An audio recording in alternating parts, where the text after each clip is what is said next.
Olá pessoal, boa noite, tudo bom com vocês? Estamos começando mais um Conexão Intergado desta semana e desta vez nós vamos falar sobre empreendedorismo feminino no agronegócio. E a nossa convidada vai ser a engenheira agrônoma Vanessa Sabione e nós vamos discutir sobre esse assunto hoje na live, tá ok? Só vou esperar a Vanessa entrar para a gente poder conversar. Só aguardar um pouquinho. Só chamar ela aqui. Deixa eu ver se ela já está. Ela já está aqui. Deixa eu chamar prontinho. Ela responder. Pessoal, é avisando. Pronto. Boa noite, Vanessa. Boa noite, tudo bem, pessoal? Tudo bem com vocês? Deixa eu só levantar um pouquinho aqui a câmera, porque na hora que... Pronto, agora ficou melhor. Vanessa, boa noite, obrigado pela sua presença, por ter aceito o convite de estar na nossa Conexão Intergado.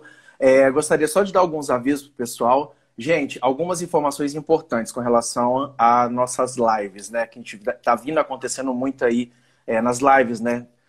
Se por acaso houver alguma desconexão, se a gente cair, basicamente eu cancelo e a gente retoma a live novamente, tá? Aí eu peço que vocês só segurem um pouquinho que a gente retoma e dá continuidade com a live, dentro daquele prazo de 1 hora para não cansar vocês e também não perder um pouco do ritmo aí do nosso trabalho.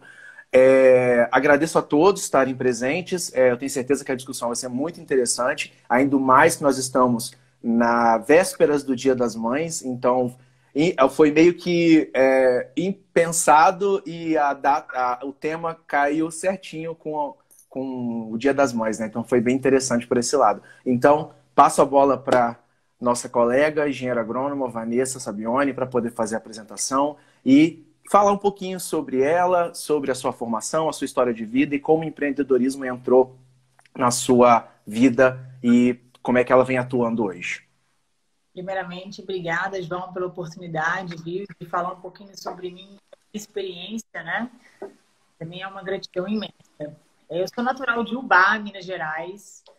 Minha família é de produtores rurais desde pequena, né? Eu vou para o curral, vaca, boi, vejo cana para produzir cachaça, enfim, sempre lidei nesse meio do agro.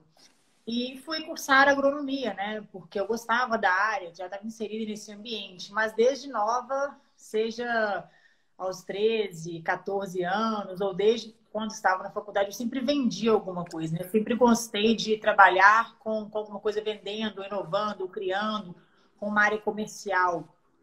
E depois que eu Entendi. fiz graduação, fiz o mestrado e vim para o mercado de trabalho, né, eu passei vários desafios intrínsecos a mim, por falta de desenvolvimento pessoal, por não saber que o meu perfil era empreendedor, né? Não estava conseguindo fazer carreira nas empresas e criei e fundei a Agromulher, né? E estou empreendendo na empresa até hoje. Que legal. E basicamente você teve uma formação como agrônoma, aí você fez mestrado em fitopatologia, correto? Sim, na área de doenças Perfeito, de plantas, isso. perfeito. Então, vamos começar entrando sobre o assunto, a gente falar um pouquinho sobre, de uma forma mais ampla, né, mais macro, sobre o empreendedorismo no Brasil, né? Eu peguei algumas informações, né, técnicas e de artigos e trabalhos falando um pouco sobre as questões do empreendedorismo. Até coloquei uma colinha aqui, a Vanessa também está com esse roteirinho aí para a gente poder se guiar. Eu coloquei que é muito engraçado, já tinha essa informação já, porque eu também já tive ótica, outra área, e foi uma problemática para poder abrir o MEI. E a gente sabe que no Brasil demoram 107 dias para a gente conseguir abrir o nosso MEI, né, ter o MEI, ter o CNPJ, e em comparação, por exemplo, Nova Zelândia, é meio-dia para você já conseguir abrir empresa. Pensando nesse contexto, você como hoje empreendedora, né, tendo a Agromulher como uma empresa, o que você colocaria nesse ponto, na questão do empreendedorismo no Brasil, de uma forma bem ampla, assim? Na verdade, eu acredito que hoje fazer o MEI é mais rápido no Brasil, né? Tem pessoas aí que não levam nem 2, 3 dias, já está totalmente para o processo eletrônico. Mas Fazer até abrir, né, a empresa, né? Abrir a empresa mesmo, entendeu? MEI para abrir a empresa. Aí é 107 Você dias, fala em para média. começar a rodar, né? Você fala. Isso. Eu não Porque você ter contextualizei. um CNPJ é uma coisa, né? Você ter uma É, empresa rodando é outra história. Isso vai muito do planejamento, do estudo, da orientação, das habilidades, né? Da organização, porque não é só ter uma ideia e vou abrir um negócio, né? E vou ter um CNPJ. Existe toda uma estrutura aí. O que eu vejo hoje, além das dificuldades que a gente tem burocráticas no Brasil, e também a gente tem o Sebrae, tem várias instituições aí que tem conteúdo sobre empreendedorismo, né? Todos os dias. Eu, particularmente, eu não fui por esse lado, né? Eu comecei a buscar informação depois que já estava empreendendo e até hoje eu busco, porque é muito importante você entender do mercado. Porque muitas empresas, muitas pessoas criam soluções que ainda não resolvem dores, né? Quero criar uma empresa, um produto, quero criar um serviço, mas será que isso vai atender o mercado? Será que isso vai solucionar alguma dor do mercado? E não criar algo para esperar o mercado ter aquela dor, né? Então, às vezes, tem esses gargalos, né? Essas deficiências na falta de gestão, liderança de pessoas, entendimento do processo, do mercado como um todo, né? De criar soluções que resolvem dores. Então, empreender é você pensar em uma gestão macro e micro, né? Em várias casinhas ao mesmo tempo, várias caixinhas ali de gestão, pessoas, estratégia, processos, negócios, cliente, pós-venda, produto, serviço, desenvolvimento de mercado. E você tem que estar ali ligado em tudo o tempo todo, né? Eu falo que a gente acorda pensando e vai dormir pensando, né? Isso é a vida do empreendedor. E às vezes isso faz com que o negócio demore mais para rodar, demore mais para acontecer. E ainda já tem as questões burocráticas, tem que faturar, tem que pagar conta, tem que pagar imposto, tem que pagar funcionário, né? E aí vai. Exatamente. Eu vejo que a gente tem aqui no Brasil, em comparação aos outros países, não querendo desmerecer o Brasil, nem favorecendo os outros países, ou vice-versa. Eu percebo que o Brasil ele tem um entrave muito grande, burocrático, né, em alguns pontos, a gente percebe isso, documental, vamos dizer assim, mas a gente tem a famosa criatividade brasileira, que é muito bem vista fora do Brasil, que a gente consegue do limão fazer não uma limonada, mas consegue fazer um mousse, consegue fazer um bolo, consegue fazer tudo. E eu vejo muitos empreendedores que estão aqui no Brasil, né, até escutei uma live, não, um podcast falando sobre isso, que vão para outros países e conseguem explodir porque acabam não tendo esses entraves que teriam aqui. Então, eu acho que é um ponto assim ruim para o Brasil, né? Se a gente diminuísse um pouco as questões burocráticas, talvez favorecesse bastante para o empreendedor. Claro que você levantou muito bem. A gente tem. Aqui vem a diferença, né? Tem algumas pessoas, que é até outra pergunta que eu ia te fazer. A diferença entre você ser comerciante ou uma pessoa que trabalha no setor, né, qual seja, e você ser empreendedor. Quais são hoje, pensando, quais seriam você, olhando pela sua visão como engenheiro agrônoma das ciências agrárias, quais foram as habilidades e competências que foram importantes para que você se tornasse ou despertasse o empreendedorismo na sua vida para você conseguir começar a trabalhar com isso? A primeira coisa é você não ter limites de tempo de trabalho, né? Porque o empreendedor, ele não nasceu para ser microgerenciado, né? Ele não tem aquela rotina, trabalha às 8 até às 6. Ele começa e não tem hora para acabar. Então, é você gostar muito daquilo, né? De criar, de inovar, de fazer coisas diferentes e ter controle do seu tempo, né?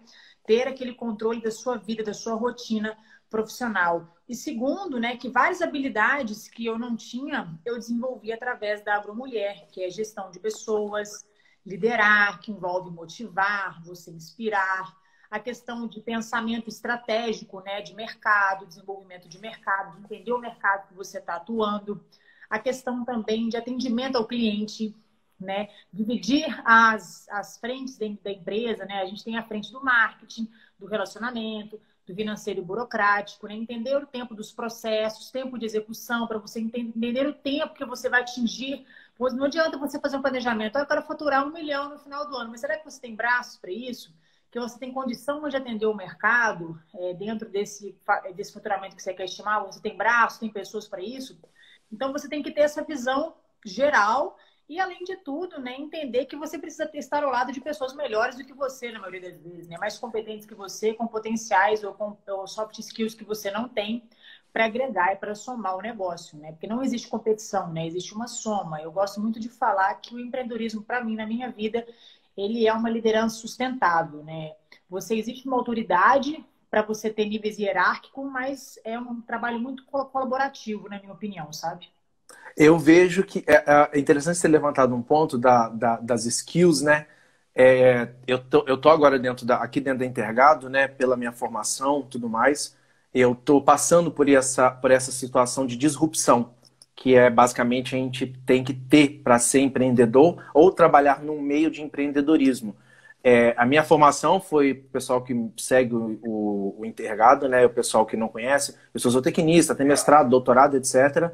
E eu tô tendo agora que reaprender. Eu tô aprendendo marketing, tô tendo que estudar marketing, tô tendo que fazer cursos, tô fazendo videoaulas. Eu voltei de novo para o banco da escola.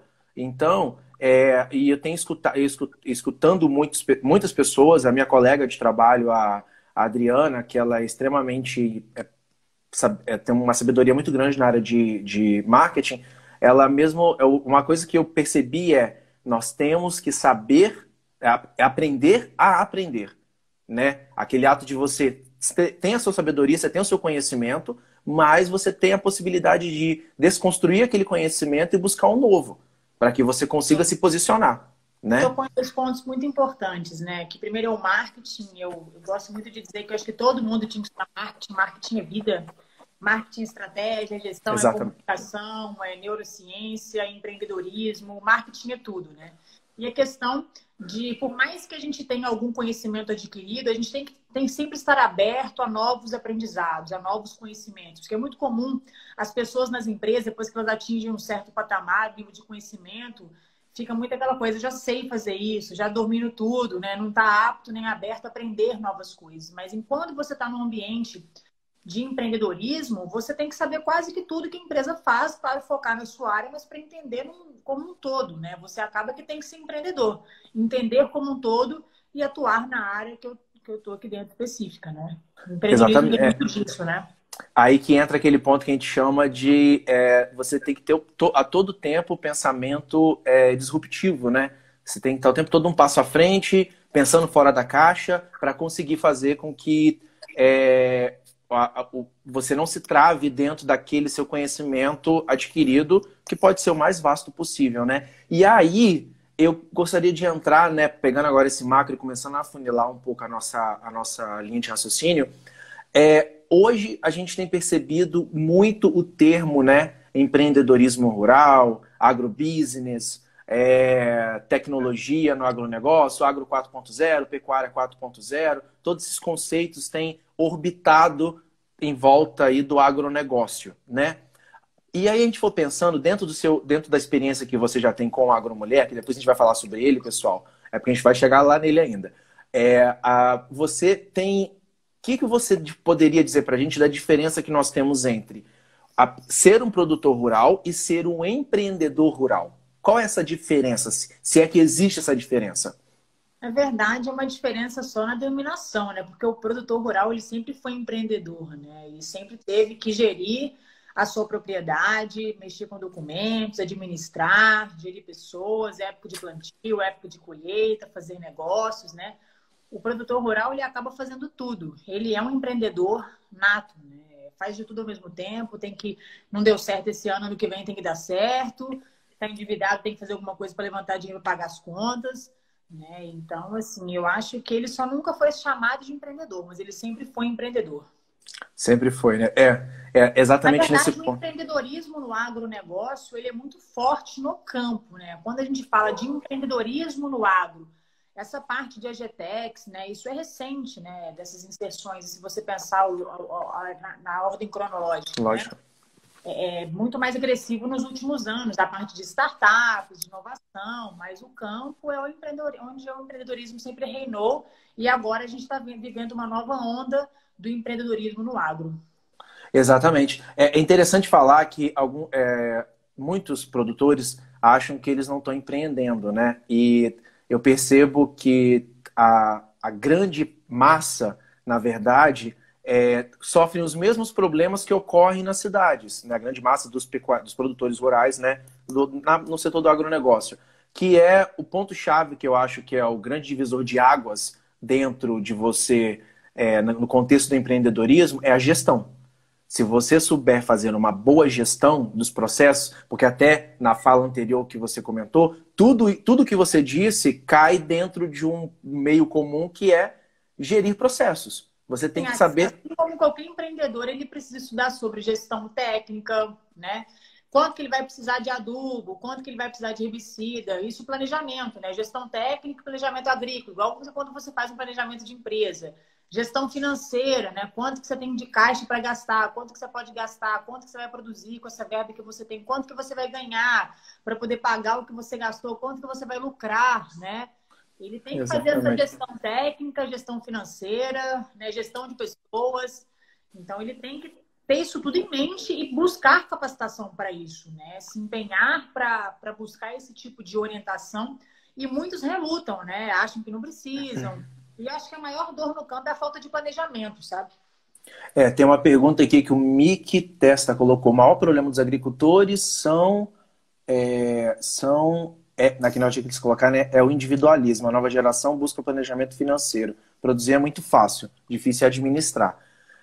Eu acho que ele quis colocar no sentido de a individualidade, eu acho isso muito regional, né? Porque você é daqui de Minas, você já rodou o Brasil, e a gente percebe que o Brasil é muito diferente, a regionalidade é muito forte. A gente olha Rio Grande do Sul, Santa Catarina, Paraná, onde o cooperativismo, onde a ideia, o conceito empreendedor é muito forte. Aí você vem subindo e a gente percebe que algumas outras regiões do Brasil, né? Claro que Mato Grosso, Goiás tem essa influência por ter sido uma região onde todo o seu processo, né, de desbravamento foi feito pelos os gaúchos e os paranaenses, de modo geral, e catarinenses. A gente percebe que para Minas Gerais, Espírito Santo, Bahia, essas regiões mais norte, estados mais nas regiões norte do Brasil, não tem uma força tão grande com relação ao empreendedorismo, principalmente dentro das cooperativas, né? E esse é muito regionalizado de cada uma das regiões do Brasil. E aí entra num ponto que eu queria perguntar para você. Dentro desse contexto das regiões do Brasil, você tem percebido que existe uma maior não aceitabilidade, uma maior inserção, inserção mesmo no empreendedorismo, né, no agronegócio, no agrobusiness, né, no empreendedorismo do agronegócio em cada uma das regiões? Ou isso não é percebido, ou as pessoas, independente da região, as pessoas ainda trabalham da mesma forma? É uma pergunta muito interessante, porque todo mundo sempre pensa no agro como regional, né, como regiões. Mas além de você pensar na parte de regionalização, é muito importante você pensar no grande produtor e no pequeno e no médio produtor. A dor do grande produtor ela é completamente diferente da dor do pequeno e médio produtor, seja em qualquer regionalização, né? Então, eu gosto de pensar muito no perfil e depois pensar na dor e aquilo que ele está buscando. O pequeno produtor ele tem mais dificuldade de acesso à informação, ele tem menos recurso e ele pode estar às vezes com menos frequência em Luiz Eduardo Magalhães e com mais frequência na Zona da Mata, como região de pequenos produtores, como em Minas, por exemplo. Será que ele está tendo como buscar esse recurso, como buscar essa informação? Ele se vê como empreendedor? Ele entende que ele necessita disso, né? Então, por mais que a gente tenha aí vários hoje portais de comunicação, vários conteúdos, tem muito conteúdo na mídia, o produtor ele está conectado sim.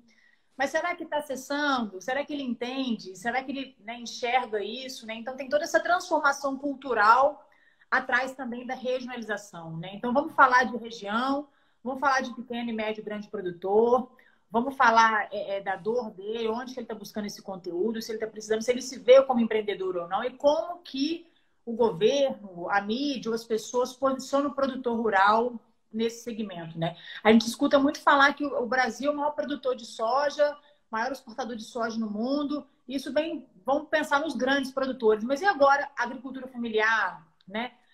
Os quase mais de 4 milhões aí abaixo de 200 hectares, né? Como é que é esse produtor, né? Então, acho que a situação é muito, assim, aquém do que a gente consegue pensar só na regionalização, sabe? Se a gente pensa em Mato Grosso, Mato Grosso do Sul, Goiás, e vamos pegar Bahia, região Matopiba, né? A gente pensa em grandes produtores, Sim. que as empresas estão acessando, que eles têm gestores, tem gerente de marketing, tem gerente técnico, tem maquinário, tem investimento, tem recurso. Agora, vamos pensar nos pequenos produtores, né? Que às vezes não sabe nem onde que tá, onde que vai, né? Tá lutando para pagar as contas e fazer algum dinheirinho, né? Então, E é interessante você falar, levantar um ponto que é bem legal. A gente, na verdade, por que eu coloquei isso? Joguei essa ideia para nossa discussão. Porque existe exatamente o que você falou. As pessoas trabalham com a regionalização, mas esquece que dentro de cada região nós temos características de origem das pessoas. O Brasil ele é extremamente plurirracial, né? Nós temos gente de todo quanto é canto de países diferentes, né? E isso acabou levando a características de formação de culturas diferentes. Só que dentro dessa mesma cultura nós temos pessoas que são grandes, médios e pequenos produtores. E tem uma informação que é muito interessante. Eu não sei a porcentagem exata agora que eu não vou me lembrar, que fugiu à mente, mas eu acho que quase 90% ou 80% acho que 90% dos hortifrutigranjeiros, né, são de pequenos e médios produtores. Se eu não estou enganado, mas é a maior parte, né?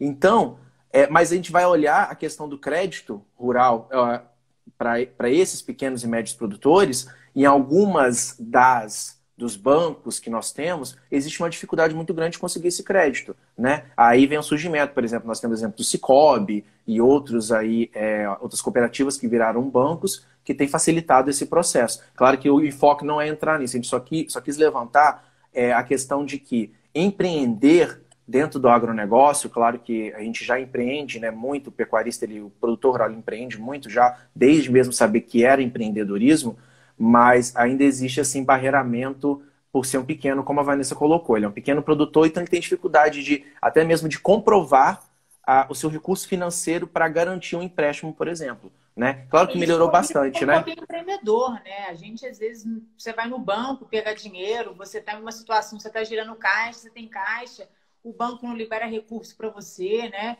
E você não sabe como que faz. Ninguém tem um economista por trás para te ancorar, né? Nem todo mundo tem um bom contador para te assessorar. Imagina o produtor rural que está lá no campo e o pequeno produtor. Então, por mais que a gente tenha muita tecnologia, tenha muita informação, a gente, poxa, tem um agronegócio no Brasil aí que tem uma representatividade fantástica no PIB no Brasil, ainda tem muita coisa para a gente fazer, sabe? Tem muita coisa para a gente resolver, para a gente transformar, para a gente incluir. É muita coisa, né? Então, o que eu acho, assim, que seria interessante para as pessoas pensarem, né? No geral, assim, hoje, como que eu posso fazer para ajudar a minha região, né? Como que eu posso fazer para ajudar aquele meu entorno?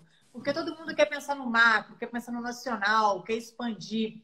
Mas, às vezes, né, a gente começar a resolver aquelas questões regionais mesmo, isso vai contribuir muito para o crescimento, né? Porque quem alimenta a mesa é o pequeno produtor, né? O alimento que está chegando para a gente aqui é o pequeno produtor. O grande está escoando, né? Consegue maiores taxas de venda, mais lucro, né? Colocando para o mercado externo. O pequeno não ganha tanto porque está acessando o mercado interno e às vezes não sabe nem como produzir mais e ganhar mais. E se pega o dinheiro no banco, não sabe nem como usar na maioria das vezes, né? Exato. Aí entra aquele ponto, né, que é uma citação muito famosa, não lembro o autor, mas é pensar globalmente e agir localmente, né? Então a gente tem que muito trabalhar isso dentro das regiões. A gente tem percebido o quão isso está sendo importante para os pequenos comércios, igual aqui na minha região, na minha área, né, onde eu moro, que é Riacho das Pedras, aqui em Contagem. O quanto que o fortalecimento dos empreendedores, nós temos que padarias, açougues, etc., estão conseguindo sustentar para eles não passarem por problemas financeiros. Né? Então, esse agir localmente é extremamente importante para que consiga se manter essa roda girando. Né? E aí, eu gostaria de entrar... Pessoal, estou vendo algumas perguntas, depois a gente vai fazer, tá? Que algumas delas já estão na parte mais final lá da nossa live. Ok, a gente pensa em empreendedorismo, né, Vanessa? Muito legal, falamos. A gente vai entrar agora no calcanhar de Aquiles, né? Para poder falar, que é o empreendedorismo feminino. Vou carregar o computador aqui. Tá ok. Quando a gente pensa na representatividade da mulher, né? Aí eu peguei algumas informações que é da cooperação de Organização para a Cooperação e Desenvolvimento Econômico, né? A OCDE. E tem uma informação muito interessante que saiu no final do ano passado, que as mulheres são maiorias nas universidades brasileiras, mas têm mais dificuldades em encontrar emprego. 34% maior probabilidade de se formar no ensino superior, mas menor chance de conseguir o trabalho em si, né? E aí entramos num ponto, começamos a entrar no nosso cerne da discussão. A gente tem percebido, eu pelo menos tenho observado muito isso, desde quando eu me formei em 2007, eram quase 40% de mulheres na turma, e nos períodos que eu dei aula agora, no ano passado e para trás, mais de 50%, né, das turmas de agronomia, veterinária e zootecnia eram mulheres. Só que quando entra no mercado, elas têm maior dificuldade e tem outro ponto, e recebem em torno de 30% menos do que um homem. E aí eu queria que, dentro da sua experiência como sendo empreendedora e trabalhando, acredito, eu nem perguntei isso para você, mas além de você, tem mais algumas pessoas que trabalham junto com você no AgroMulher? A gente tem hoje uma gerente de marketing, a gente tem analista, gestão de redes sociais, a gente a gente faz time burocrático financeiro, tem uma agência que trabalha com a gente, né, no atendimento aos clientes aí. Então, a gente hoje tem uma equipe, né? Tem todos Uma os equipe. processos, né? A gente atende clientes, acessa mercado. A gente vai começar a oferecer os nossos treinamentos físicos agora online, né? Por causa dessa questão da pandemia. Mas, enfim, né? O que eu vejo hoje é que tem muita mulher, muito mais mulher nos cursos de zootecnia, agronomia veterinária do que homem. As mulheres estão vindo com muita agressividade para esse mercado porque querem atuar no agro, gostam do campo, os dados mostram isso, né? Que a maioria delas optam, mais de 50% estão nesse ambiente, 36% optam por esse ambiente porque gostam da vida no campo, né? 34% porque membros da família já atuavam, né? Então você tem a questão familiar e a questão do gostar, do propósito. Mas as mulheres têm uma questão aí, né? Também, assim como os homens, a falta, às vezes, do preparo, do desenvolvimento pessoal para fazer carreira nesse ambiente. Entender como funciona trabalhar no agro. A questão do salário, eu nem vou colocar em pauta, porque cargo de assistente técnico, cargo de representante comercial, cargo de gerente comercial, gerente de marketing, os salários são nivelados, né? Não tem muita diferença. Você, às vezes, vai ver diferença na questão comercial, quem vende mais ou menos. Ou, às vezes, questão do diretor, do CEO, que tem muito mais em número do que mulheres. Porque as mulheres, quando vão para esses cargos, elas já não conseguem atingir mais por questões de família, filhos, viagens, né? Isso tudo impede a carreira da mulher nesse ambiente. Mas eu acho assim que por que eu fundei o AgroMulher, né? Por que eu criei o AgroMulher? Isso até é uma questão de embate até hoje para mim, por as pessoas acharem que eu ganho dinheiro em cima das mulheres, né? Eu sou empreendedora, minha vida é empreender, né? Meu trabalho é isso, né? Eu lancei um portal de conteúdo com o objetivo de promover as mulheres, de capacitar Pelo e de contrário, falar né? Pelo e de falar em contrário, né? desenvolvimento pessoal, né? Na verdade, assim, nenhuma instituição de caridade hoje ela sobrevive sem verba, né? Você pega uma ONU da vida aí, todo mundo precisa de recurso para sobreviver. Ainda mais eu que não tenho pais ricos, não tenho verba para manter tudo isso. E a gente produz conteúdos gratuitos aí para todo mundo hoje, conteúdos técnicos e principalmente conteúdo voltado para o desenvolvimento pessoal. Porque liderança feminina, gestão de mulheres é totalmente diferente da gestão de homem.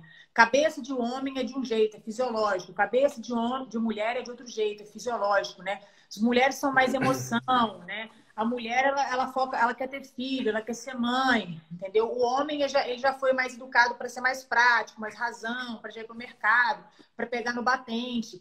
Aí a mulher, quando vem para o agro, pega a estrada, dorme fora, aquela rotina louca, né? Crazy, não alimenta direito, aquilo mexe muito com a gente, né?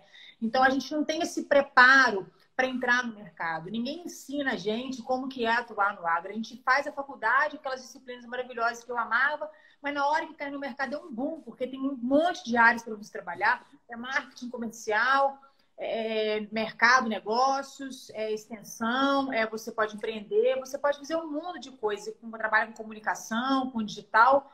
E aí?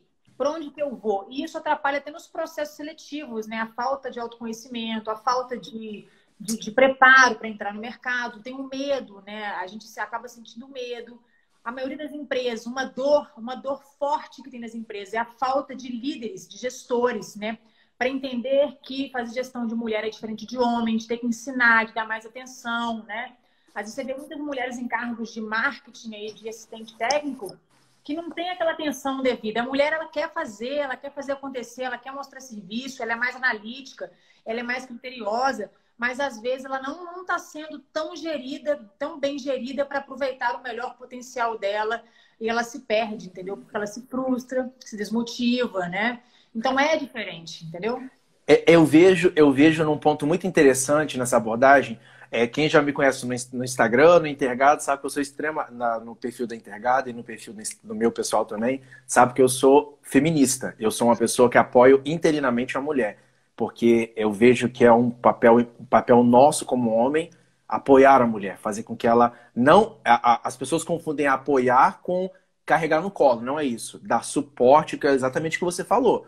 Eu dar oportunidades ou criar um ambiente para que ela possa se desenvolver por si, sem na necessidade, não, eu dei um espaço. Não, você não tem espaço, ninguém tem que dar espaço para ninguém. A pessoa tem que conquistar o espaço dela e naturalmente, só que o problema é que não há um espaço. A grande maioria das vezes, se você não tem espaço, você não tem, a mulher ela não tem oportunidade de se mostrar, de se trazer aquele conhecimento, aquela habilidade, aquela competência que ela Porque tem. a maioria dos lugares, empresas e pessoas quer todo mundo pronto. Ninguém está pronto, gente. Ninguém nasce pronto, ninguém dá 100%. Um bom gestor, um bom líder, né? Tem ali uma série de pessoas e analisa o que cada um tem de melhor e aproveita o potencial de cada um e faz a pessoa crescer, prosperar e dar o melhor de si. Entendeu? Então, assim, uma coisa assim que eu faço, eu sempre fiz isso com gestão de pessoas, né? Problemas com pessoas a gente sempre vai ter, né? Porque o ser humano é problemático, as pessoas têm problemas, as pessoas são diferentes, né? Então, é na convivência que você aprende, é na gestão que você aprende fazendo gestão, é na liderança que você desenvolve o perfil de liderança, né?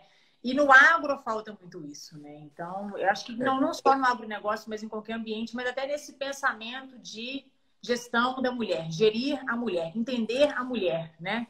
É tão interessante esse ponto que você comentou, que quando eu dava aula na faculdade, o ano passado agora de aula na UFES, só para contar um exemplo, você poder entender o contexto. Era um período, né, como eram todas meninas, a maior parte das meninas, a questão é tão fisiológico que tinha, por causa da questão da menstruação, né, tinha um período do mês, né, que as meninas ficavam extremamente estressadas. E é fisiológico, gente. Não tem como a gente falar. Aí eu falo, não, você tá. E aí julga isso como uma instabilidade emocional. Não, gente, é fisiológico. A gente tem que entender que, para nós, o homem, coloca assim, não. Então ela não serve para trabalhar aqui. Não, ela serve, ela deve trabalhar. Eu trabalho no meu setor, agora, né? Tô eu e a Adriana, né? O João tá de licença. Eu e a Adriana, a gente consegue ter uma relação maravilhosa, porque eu tento pensar com a cabeça mais feminina possível para que eu consiga fazer com que tenha uma criatividade gigantesca dentro do processo, que é o marketing. A cabeça feminina, né? Eu não gosto muito desses conceitos, assim, empoderamento, apesar de eu usar nas minhas palestras, feminismo, porque eu tenho muito medo disso, né? Da gente, às vezes, falar que a gente está dando poder e dar poder de quê, né? Na verdade, a gente tem que oferecer cursos, treinamentos para pessoa Exatamente. ser mais madura emocionalmente, é mais líder de si, com mais autoconhecimento, com auto-reconhecimento, né? Mais preparo, né? Para as empresas é mais fácil contratar os homens porque são mais fortes, às vezes, na força bruta, aguenta mais o batidão, mas não quer dizer que a mulher não aguenta. Mas a questão do ciclo menstrual, eu acho que os gestores, as pessoas tinham que entender, igual quando você vai fazer atividade física, né? A mulher, ela tem picos de hormônios que isso dá baixa na sua produtividade. Então, eu penso muito assim, quando a gente vai fazer gestão de mulheres, o ideal é você focar em produtividade. Uma mulher bem motivada, bem gerida, bem orientada, ela vai dar o melhor de si. Isso, e você não pode ter dúvidas disso. Se ela está feliz no trabalho que ela faz, se ela se sente realizada, se ela se sente que ela está crescendo, que ela está prosperando, que aquilo está fazendo o melhor dela, ela vai. Só que vai ter momentos, vai ter fases aí que ela vai ter baixa de produtividade, que ela vai ter problemas, né? Não porque ela não é suficiente, porque ela não pode, porque às vezes a gente é tão produtivo, que quando você tem essa queda hormonal, tem mulheres que têm cólicas, que têm dor de cabeça, que não passam bem, tem mulheres que não têm nada. Mas isso é do entendimento, né? Quem você está gerindo? Você conhece a pessoa com quem você está trabalhando? Você tem esse entendimento? Ela tem autonomia, né? Então, isso tudo faz a diferença. Porque, para mim, a pior coisa... Por que que eu não quis fazer carreira em um ambiente de trabalho? Porque todos os meus gestores, eles queriam saber desde o que eu fazia, da hora que eu acordava até na hora que eu ia dormir. E aquilo me incomodava, aquele microgerenciamento, né? De eu ter que fazer agenda de 7 da manhã até as 8 da noite... Até da hora que eu parava para almoçar, para ir no banheiro, eu tinha que falar o que eu estava fazendo. E eu produzia muito, eu fazia muito, eu entregava muito, né? Ou acho que o meu problema era entregar demais, eu tinha que entregar menos para ser mais cobrada. Então, assim, envolve muita coisa, né, gente? Fazer gestão de mulheres é muito mais do que as pessoas imaginam, né? É muita empatia, tá? É muita sensibilidade, é muito, assim, sentir o outro, entendeu? E aí entra num ponto, né, que é o pensamento, volta a repetir naquela palavra, ter um pensamento disruptivo. Você tem que sair daquele... É que, na verdade, é igual a gerente de marketing, né, gerente de transformação digital da Coca-Cola, a Alessandra Mianini. Ela fala que um dos grandes papéis que ela tem hoje na Coca-Cola, por exemplo, como empreendedorismo feminino dentro da Coca-Cola, é ela saber entender cada realidade, pensar cada cabeça, porque cada cabeça é uma forma diferente, independente se é homem, se é mulher, se é transexual, se é o que seja. Você entender que cada um tem o seu modelo de produção, né? Igual eu sou uma pessoa que trabalha até 2 horas da manhã. Você, por exemplo, pode ser uma pessoa que pode trabalhar, acordar 4 horas da manhã para começar a trabalhar. E aí, como é que a gente vai gerir isso? Como é que a gente vai fazer a gestão disso? Isso aí é um ponto. E aí entra o outro ponto, que é o que a gente já comentou. A mulher ela tem uma diferença por causa da questão relacionada à variação hormonal. E já o homem não tem. Então, essa gestão ela tem que ser muito bem feita para que você não cause desmerecimento de uma parte ou favorecimento de outra, né? Então, esse é um ponto importante. O homem tem problema, gente. A questão é que o homem foi educado de uma forma que não pode falar que ele está com problema, né? Ele tem que sofrer para dentro, ele tem que gritar para dentro. O homem também tem questões emocionais. O homem também sente medo, ele também fica aflito. A gente externaliza muito mais do que eles. A gente tem essa necessidade de falar muito mais do que eles. Às vezes pode ser que seja, né, não é nem problema. Uma das diferenças também. O homem ele é mais prático para lá, ele se resolve para lá, entre aspas, né? A gente tem essa mania de pensar mais, de autoanalisar mais, de querer conversar, de colocar para fora, de ser ouvida, né? Isso é muito da mulher. Então, assim, vai muito disso também, né? Entender o outro, cada um é de um jeito, né? E juntos, homens e mulheres, é muito melhor, a gente soma demais, a gente se complementa, né? Então, a diversidade, né? A diversidade. Pensamento, inclusive os homens, né, enxergam isso, é muito bom, sabe? É maravilhoso. Perfeito. E aí, gente, eu tô olhando pro lado aqui porque eu tô vendo as mensagens aqui que a Adriana tá me socorrendo aqui, mandando, para não ficar me atrapalhando aqui na conversa. Tem um ponto que eu gostaria de levantar, numa postagem que você fez lá no Agro Mulher, para a Semana da Mulher, que eu achei muito interessante e eu queria levantar. Você tem uma informação, né, que eu coletei também da Associação Brasileira do Agronegócio, que fala que 43%, né, das pequenas agriculturas, né, dos pequenos agricultores, são mulheres.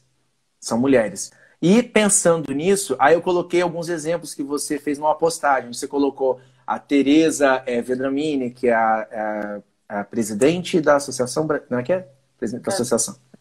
Sociedade Rural Brasileira. Sociedade Rural Brasileira. A Tereza Cristina, que é a nossa ministra, a Ana Maria Primavesi, tem a Nair Eugênia Lobo, entre outras. A Nair Eugênia Lobo foi a primeira veterinária no Brasil, por exemplo. A Ana Maria Primavesi foi uma grande agrônoma. Então, pensando nesse grupo, a gente pode perceber que hoje nós estamos com, que até eu coloquei na postagem de ontem, né, ter essas mulheres ocupando cargos de grande responsabilidade, né, de grande gestão. E a gente percebe, por que eu associei isso com aquela informação dos 43%? Pensando no contexto que boa parte da produção agrícola hoje, né, frutigranjeira, é feito por pequenos produtores, qual é que opinião você daria no sentido de facilitar ou tornar mais acessível esses treinamentos para essas mulheres que estão gerenciando quase que metade das pequenas produções no Brasil?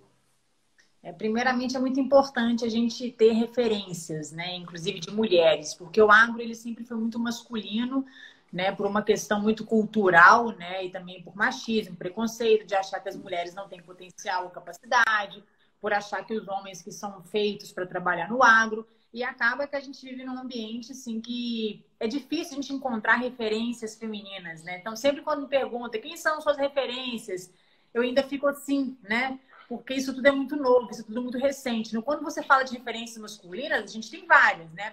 É muito importante a gente trazer as referências femininas para dar voz às mulheres, dar importância, dar notoriedade, dar visibilidade, né? E a gente quis fazer esse trabalho na Semana da Mulher justamente para isso, né? Mostrando tanto na questão da política, né, como a nossa ministra, quanto na questão também de grandes mulheres aí relacionadas a pesquisas, como engenheiros agrônomas, veterinárias, e a Tereza Cristina na sociedade rural brasileira, né? Que é produtora rural, pecuarista, e faz um belíssimo trabalho também na questão aí da sociedade rural brasileira. E, enfim, você tinha perguntado sobre... Da questão da metade dos pequenos produtores. Sim. Como fazer para terem mais acesso? Na verdade, as mulheres já estão tendo mais acesso, né? A gente vê vários grupos de mulheres hoje no Instagram, no Facebook, várias plataformas de mulheres estão surgindo, já tem vários portais, né? Eu acredito que uma ação muito interessante para favorecer e fortalecer essa capacitação das mulheres são trabalhos locais, são trabalhos pontuais, quase que um aumento aí da extensão rural, né? Porque como que a gente vai chegar nessas propriedades? Como que a gente vai acessar essas mulheres, né? Porque nem sempre a tecnologia é disruptiva. Ela leva informação, mas às vezes a pessoa não coloca aquilo tão em prática porque tem medo, porque não vivenciou, não entendeu aquilo muito bem. Ela tem medo, né? Então, acho que ações locais, de capacitação locais, a parte do cooperativismo é muito importante nesse cenário, né?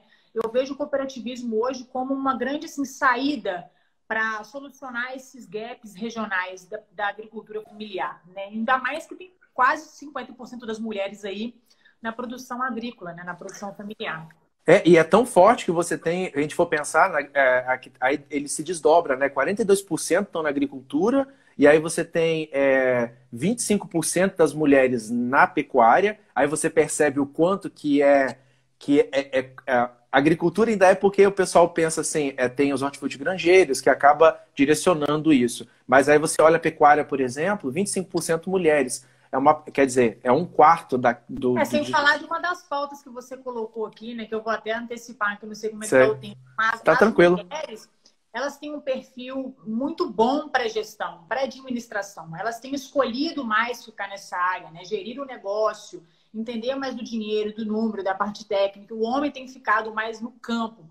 E isso é muito importante. Isso é extremamente importante para a gente entender e para a gente capacitá-las e para fazer com que, de fato, elas contribuam cada vez mais com o agronegócio, né? A gente não está falando de mulher porque a mulher é melhor do que homem, não. Todos nós vamos contribuir muito para o agronegócio. Mas como que a gente pode fortalecer e favorecer que a mulher contribua cada vez mais? Potencializando aquilo que ela faz de melhor, né?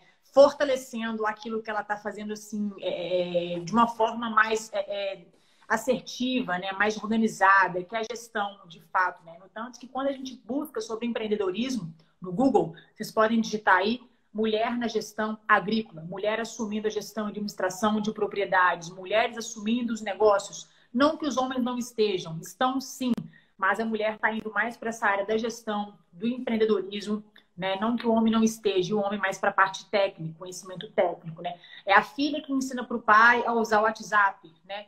É a mulher que leva a plataforma de tecnologia para a empresa, é a mulher que está mexendo com números, que está gerindo, que tem, às vezes, aquela paciência de mexer com aquela papelada, aquele monte de coisa que hoje é tudo digital, né?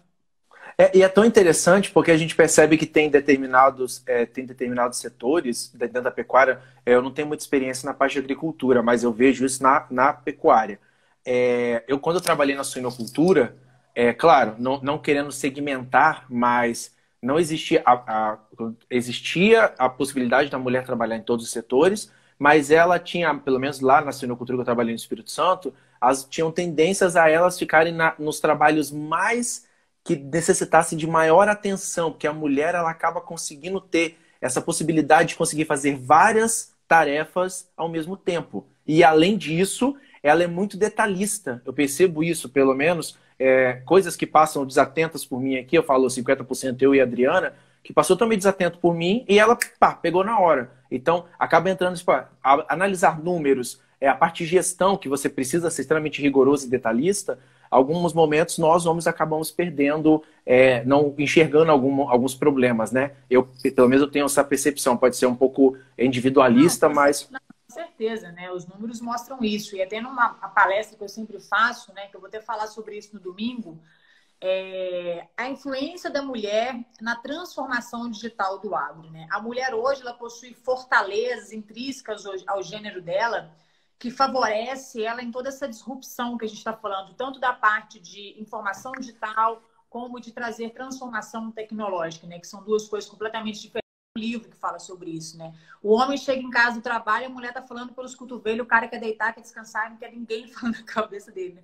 A mulher, ela sabe de tudo que tá acontecendo, ela tem noção de tudo do que estão falando, né? Ela Pensamento fala 360, né? Pensamento 360. É isso mesmo, né? Tava até dando um texto falando sobre isso mesmo, esse pensamento 360, né? A mulher, ela tem um perfil de gestão que é ancestral. O homem saía para caçar. O que ele tinha que fazer? Trazer comida. Exato. O homem tem que fazer o quê? Sair para buscar dinheiro. E a mulher?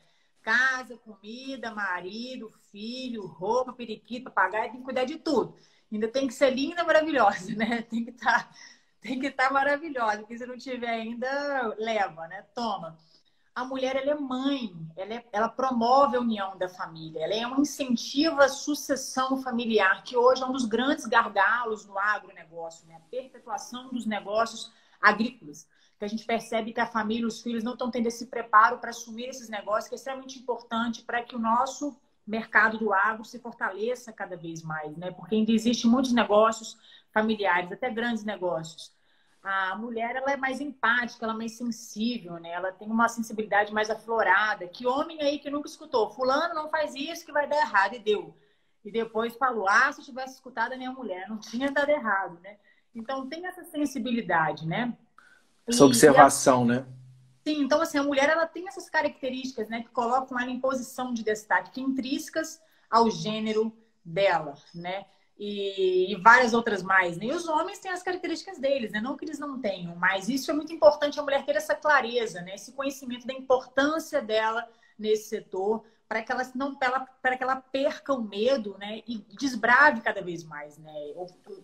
Seja mais resiliente aos obstáculos, seja mais persistente, né? A gente está passando por um processo de transição cultural. Não é culpa do homem, não é culpa de ninguém. É a cultura, é a sociedade, né? Machista, né? Então a gente tem que deixar as coisas acontecerem no tempo certo, não com imposição, né? Não com autoritarismo, e sim no meu tempo, no seu tempo, né? E a gente entendendo o processo das coisas, não no grito, né? Não na imposição. Estamos aqui, vamos juntos, vamos nos fortalecer, né? Vamos ter mais sororidade uma com a outra, vamos ajudar uma a outra, né? Que ainda existe muita competição entre mulheres, que é uma coisa assim que existe demais da conta, né? Então acaba sendo ruim, né? Aí entra num ponto que você tocou e iniciou, que é a questão da tecnologia, né? Do agro e da pecuária 4.0, né? Da zootecnia 4.0, do agronegócio 4.0. A gente tem percebido que determinados, pelo menos, eu fiz uma live agora há alguns tempo atrás com a Fernanda, né? Da genética aditiva, é ela que é responsável pela nossa tecnologia lá na genética aditiva, pela nossa balança que se encontra lá. E ela ficou responsável porque ela sabe toda a gestão daquele processo. Então, você colocou isso muito bem. Então, você acredita que a mulher ela vai ser um dos grandes das grandes fomentadoras, vai ser a fomentadora dessa transformação digital dentro do agronegócio? Seria isso? Sim, no tanto que os vendedores das empresas aí, os consultores, estavam acostumados a bater na porteira e um homem que atendia, né? Agora estão batendo na porteira, quem está recebendo eles são as mulheres. Quem está indo na cooperativa comprar são as mulheres. Quem está indo na revenda são as mulheres. Será que os homens estão preparados para atender as mulheres? Será que os homens estão preparados para se relacionar, para vender com as mulheres? Né? Na verdade, eu acho que não. A gente tem até um treinamento voltado para isso, né? Como melhorar a abordagem no atendimento às mulheres, porque isso é muito novo para todo mundo. Não só as mulheres. Os homens e as mulheres vão continuar contribuindo muito para essa questão da transformação tecnológica, mas a mulher ela tem uma influência muito maior, muito grande, né? De trazer, de ser mais disruptiva, de buscar mais informações. A mulher ela entra num cargo de gestão, ela quer aprender, ela quer inovar, ela quer fazer acontecer, ela quer transformar, né? E a gente tem informações sobre isso, né? A gente tem dados sobre que comprovam isso, né? E aí entra uma pergunta. Pensando nesse contexto da mudança que a gente tem percebido, das mulheres estarem mais presentes nessas ações de fronte, né? Quais são os maiores desafios que você, na sua opinião, elas enfrentam no contexto geral? Tanto na conversa, quanto no comportamento, comportamento do outro em relação a ela. Você acha que isso está muito ainda latente ou isso, Deus ajude, tenha mudado? Bom, eu acho que o maior desafio está com a gente mesmo, né? Da gente se aceitar, da gente se conhecer, da gente se reconhecer, da gente se permitir, da gente entender o nosso papel na sociedade, né? As mulheres, elas ainda não se sentem reconhecidas, né? Estão se sentindo apoiadas agora, reconhecidas agora. E a gente também entender a dor dos subnichos, né? Porque o nicho da mulher do agro, ele tem vários nichos, né? A dor da mulher do campo é a dor da profissional que está vindo para o mercado de trabalho, que é a dor da empreendedora, da executiva que está na empresa ou que está montando o seu próprio negócio, né? Mas eu gosto muito de dizer que o desenvolvimento pessoal, ele é um alicerce, é uma base que te dá orientação para qualquer um desses subnichos, né? Porque você, quando você está bem com você mesmo, você está muito mais aberto à informação, você está muito mais aberto à transformação, você está muito assim, mais planejado, mais organizado para a vida, né? Para o profissional, para o crescimento, para buscar informações, né? Você está muito mais preparado. Então, eu acredito que as mulheres precisam. O foco é muito mais no desenvolvimento pessoal, porque elas já estão capacitadas, elas têm muito conhecimento, são graduadas, têm pós-graduação, tem vários cursos, a mulher busca por informação, mas ela ainda falta esse preparo na questão do desenvolvimento pessoal. Quem eu sou, onde eu quero ir, onde eu quero chegar, planejamento de vida, organização, entender, até fazer a gestão do seu gerente ou do seu líder, né? Entender o tempo das coisas, entender como funciona essas oportunidades para ela, de fato, trilhar um caminho que tem mais a ver com ela, né? Para ela se sentir, de fato, feliz, realizada. A mulher, ela gosta de sentir que ela está contribuindo, né? Que ela está entregando resultados, ela gosta de se sentir útil, né? Então, isso é muito importante. Eu tenho percebido isso diariamente com a minha colega, o quanto que é importante essa Ah, entrega. é legal que você está validando as minhas falas, né? Não, eu estou validando sempre, porque eu percebo muito isso. E com a Adriana, o quanto que é importante não elogiar por elogiar, mas elogiar o que é bom, porque ela é extremamente inteligente e responsável no que ela faz. E aí entra, eu queria, para a gente poder já entrar no final da nossa discussão, do nosso bate-papo, né? Como funciona. Tem muita gente que tem tem umas dúvidas. Eu, na verdade, eu também tenho. O agromulher, qual é a formatação do agromulher, basicamente? É a plataforma? Basicamente, num apanhado geral, qual as ações que vocês possuem? Rapidamente, assim, desculpa. Na verdade, o Agromulher, ele é um bebezinho, né? A gente vai fazer 3 anos agora, dia 15 de maio. A gente começou como um portal de conteúdo e eu ainda trabalhava no mercado do agro nesse tempo e fui descobrindo formas de empreender com a marca, com esse viés de capacitação de mulheres, para de fato ter o meu ambiente de trabalho junto com o meu propósito, né? Que é ajudar as pessoas. Eu sempre trabalhei com educação. Meu primeiro emprego foi aos 14 anos como professora de inglês, né? Para infanto-juvenil e maternal e infanto-juvenil. Sempre dei aula para o estado, já dei aula na universidade, né? Sempre quando eu estava assim entre um trabalho e outro, eu estava lecionando. A minha mãe é pedagoga, professora aposentada.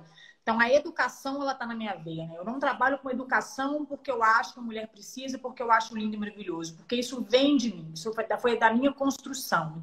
Então, hoje, o Agromulher, ele é uma rede digital, né, que conecta as mulheres com o objetivo de trazer capacitação e networking, né, com foco em desenvolvimento pessoal. Então, para as mulheres do agro, seja via empresa ou seja via direta, a gente oferece mentorias online e também workshops e treinamentos, né?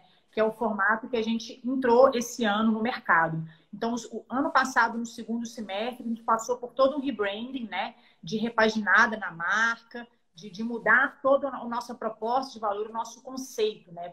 Nós trabalhamos com capacitação, nós trabalhamos com tecnologia, somos uma plataforma porque a gente tem um site, a gente tem um portal de conteúdo, é uma forma da gente ser tecnológico, ser disruptivo, mas a gente também tem um offline que ele abre porteira, né? Ele é local, ele é regional. E agora, mesmo com essa situação do coronavírus, a gente também foca no online, que a gente tem as mentorias online que a gente teve que colocar em stand-by por causa de todo esse momento. E a gente também atua na frente do branding, que é no digital, né? Que é oferecendo serviços de marketing de conteúdo para as empresas, ou seja, elas querem promover os seus serviços e produtos através de conteúdo e se comunicarem com as mulheres. Então, fica para as pessoas entenderem, a gente tem 3 frentes de atuação, que é o digital, branding online ou marketing de conteúdo online, que a gente oferece para as empresas se promoverem através de marketing de conteúdo, ou seja, uma comunicação eficiente com as mulheres do agro. A gente tem uma atuação através da educação, seja online como offline, e também tem uma atuação no tecnológico, que é a plataforma, que a gente tem planos de aumentar e expandir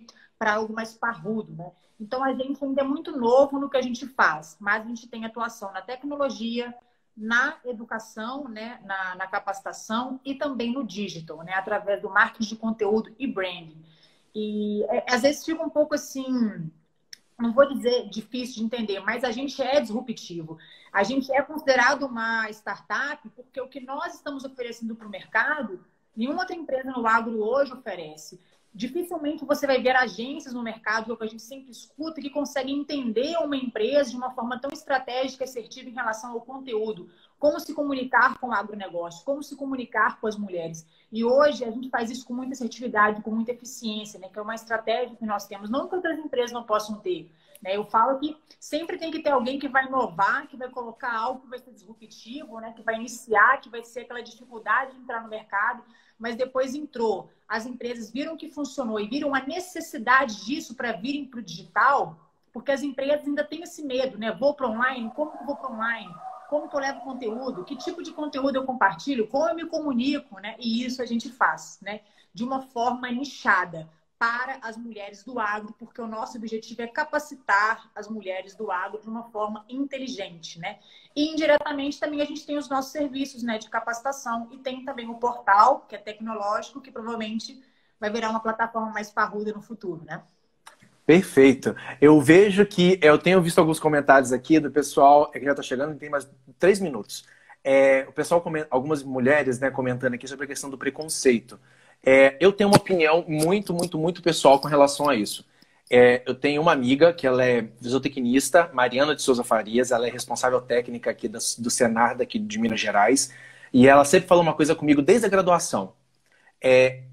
O nosso posicionamento, igual eu percebo isso nas suas lives e no seu Instagram, a energia que nós colocamos em nos posicionar é que faz com que as pessoas não sejam preconceituosas ou tentem subir nas nossas costas. Eu percebo muito isso. Tem muita gente que fala, mas é porque algumas vezes você tem que se posicionar. Você tem que ter uma força. Eu percebo que o negócio é muito difícil se posicionar. A gente estava conversando sobre isso hoje, eu e a Paola, né? A gente estava falando sobre referências e sobre posicionamento, né? Quando eu comecei nas redes sociais, eu era mais polêmica, mais agressiva, eu falava mais do que eu pensava. Hoje eu tenho medo. Hoje eu penso muito para falar, porque o agro é muito preconceituoso, né? A gente não pode falar tudo que a gente pensa, tudo que a gente acha, porque uma empresa não vai fechar um negócio com você por causa disso, porque aquela pessoa vai falar que não gosta de você por causa daquilo, né? Então, assim, isso tira, às vezes, a nossa autenticidade, né? E incomoda. Eu, às vezes, fico muito distante das redes sociais, porque eu não fico naquela produção de conteúdo o tempo todo, porque eu preciso produzir, né? Eu apareço quando eu, de fato, sinto vontade e quando eu tenho alguma ação para alguma empresa fazer. Então, assim, eu vou começar agora a fazer um novo planejamento de conteúdo e tudo, mas eu tenho me permitido passar por esse momento, né? De autoconhecimento, de posicionamento, de entender o que eu quero, o que eu não quero fazer, como eu quero ser, se eu quero trabalhar com mídia ou não quero, porque isso tira um pouco da gente o que a gente é, né? A gente muitas vezes tem que deixar de ser quem a gente é para poder aparecer no online. Isso me incomoda muito, por exemplo. Isso, assim, me deixa depressiva, para ser sincera. Sabe no que a gente conta? A gente tem 1 minuto. Para isso atrapalha muito, né? Então, eu acho que a gente tem que se soltar mais, a gente deve ser mais quem a gente é, porque isso faz bem pra gente, né? De uma forma democrática, organizada, assertiva, madura, né? E respeitosa, né? Eu penso muito assim, não deixar de ser quem a gente é, mas com respeito, com organização, com planejamento. Isso é muito importante, sem tirar a nossa autenticidade. Perfeito. Vanessa, eu ficaria mais 2 horas conversando com você, porque eu acho muito legal o papo e a forma que você leva a questão do empreendedorismo. Eu agradeço a sua presença, agradeço você estar participando com a gente aqui. Pessoal, agradeço a todos também por estarem na nossa live e se tiverem perguntas, depois eu encaminho para a Vanessa e qualquer coisa a gente está à disposição. Pessoal. Um beijo. Valeu demais, tchau, gente. Viu? Estou à disposição. Tchau, Beijo, tchau. beijo. Abraço.